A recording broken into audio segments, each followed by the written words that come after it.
welcome back to my channel. My name is Miss Dane Matro, and for today's video, I'll be doing a review of this Simply Matte Detail na lipstick. So, nakuha ko ito sa Cosmetics Unlimited for 149 pesos.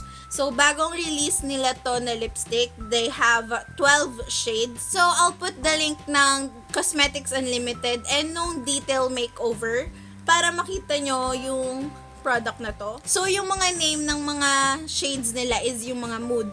Like, this one, I got the shade SM5 Guilty.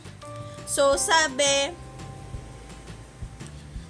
dun sa claims nila, Simply Matte Lipstick, indulge your lips in highly pigmented, silky smooth, matte lipsticks that won't make your lips feel dry.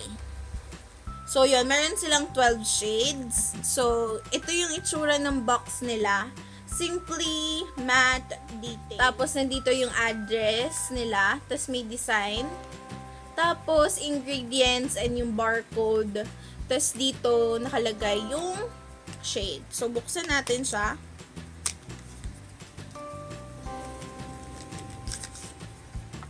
So, ganito yung itsura nung lipstick. Parang dun lang sa box nakalagay Simply Matte Detail. Tapos may pagka matte yung texture ng lipstick. Tapos naka-emboss yung Simply Matte Detail dito. Tapos sa bottom nakalagay yung shade. Tapos parang nakikita mo kung ano yung shade or yung color. And ganito yung itsura ng lipstick. Nude yung kinuha ko. Kasi nagugustuhan ko ngayon yung mga nude colors. Kaya ito yung kinuha ko. Then, iba yung pagka-cut nung lipstick. As you guys can see. Parang medyo makapal. So, let's try this kung totoo nga na highly pigmented daw siya. Tapos, matte siya. And, madaling i-apply. So, hindi niya sinabi kung long-lasting siya. Pero, titingnan natin yung longevity niya and yung performance niya for the whole day. And yung smell niya, mabango siya. Hindi ko lang alam kung anong smell. Parang lotion. I don't know. So, let me give you a swatch over here. Okay, yan yung first swatch. Swatch natin ulit. So, yan yung second swatch. Parang nakukulangan pa ako. 4 na layer ata yan ng lipstick. Ganyan ang itsura niya. So, let's apply it na sa lips.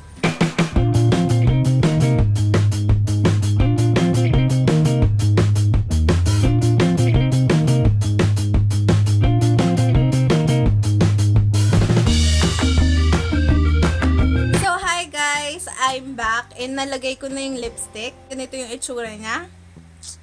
So, okay na okay siya, diba? So, first thing na na-notice ko sa kanya sa pag-apply ko is yung smell niya or yung scent niya. Very strong. So, kung sensitive kayo sa amoy ng lipstick, medyo hindi nyo magugustuhan kasi sobra, para sa akin, strong yung smell niya. Pero, hindi siya mabahong amoy. Okay nga yung amoy niya, mabango. Then, second is, very smooth siya i-apply. Very easy i-apply. The one thing lang na ayoko is yung pag-cut sa kanya. Hindi ko masyadong bet yung pagka-cut sa kanya kasi medyo mataas or medyo flat. Dapat mas sinlant pa nila ng konti. Pero okay na din. Third is pigmented siya. I like the pigmentation. Okay na okay yung pigmentation. Tapos, yun nga lang din. Then fourth is medyo nagsasettle siya sa lip lines. Pero okay pa rin siya tignan. Okay na okay pa rin tignan. And yung finish niya is matte. Almost matte. Pero feeling ko matte na siya. So, yung kanyang finish is almost matte. Malapit na talaga siya dun sa matte na color.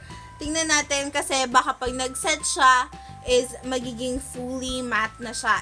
And kung titignan nyo nga siya sa screen, mukha na siyang matte. And I like the finish. Gusto ko yung finish na to. So, totoo naman yung mga claims niya na highly pigmented siya, na matte lipstick siya, na silky smooth. So, titingnan natin kung magsistay siya na hindi niya ida-dry yung lips ko. Pero ngayon, okay na okay yung feeling ng lips ko. It's more on moisturizing and I like the feeling, I like the color, I like the formula. Sana lang talaga medyo long lasting siya, though hindi naman niya sinabi na long lasting siya, pero sana talaga tumagal tong lipstick na to and sana okay siya. Sana hindi magbalat-balat yung aking lips dito sa lipstick na to. So yun lang, it's now 3:17 na ng hapon and I'll get back to you guys later for my update. Bye! So, guys, I'm back and it's now 7:57 na ng gabi. And hindi ako nakapag-update kasi lumabas kami and kumain kami sa Chowking and sobrang dami kong kinain. As in, sobrang dami kong kinain. And nawala na totally yung lipstick. So, minimal transfer lang yung nakikita ko sa mga kinakain ko. But, so, yung verdict ko about this product is okay pa rin siya. Though, hindi siya long-lasting and hindi din naman niya kinlaim na long-lasting siya. Okay lang sa akin mag-retouch. Okay lang sa akin mag-retouch nung mag-retouch. It's okay for me. Nakadakain ko, magre-retouch ako. Okay lang yun sa akin. And yung pag-retouch ko, it's still good. Okay pa rin, smooth pa rin yung pag-a-apply ko sa kanya, and yung lipstick, and yung feel niya sa lipstick, it's not drying at all. Though matte siya, it's not drying at all, kaya okay na okay siya. Yun nga lang, kung gusto niya ng long-lasting na lipstick, I won't recommend you guys this one, kasi nga, hindi siya long-lasting. Pero okay na okay yung performance niya, yung pigmentation, okay, yung finish, okay din.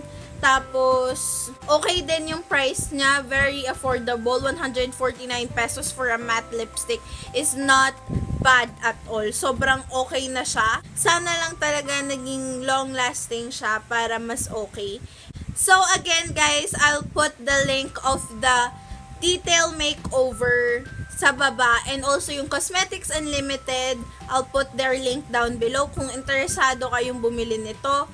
And I think I would buy more shades of this one kasi okay na okay siya and murang-mura lang. And kapag nakabili ako ng ilang pang shades, hopefully, I'll be doing a swatches video of that. So, yun lang guys for today's video. And maglalagay ako dito ng picture ng mga swatches ng iba pang mga shades na meron sila. So, yeah, that's it guys for this video. I hope you guys like this video. Please give me a thumbs up and please subscribe if you're not yet already. And please follow me on my social media accounts, my Instagram and my Twitter. My username is Miss Dayan Matro. And always remember guys to love yourself and enjoy life. Bye!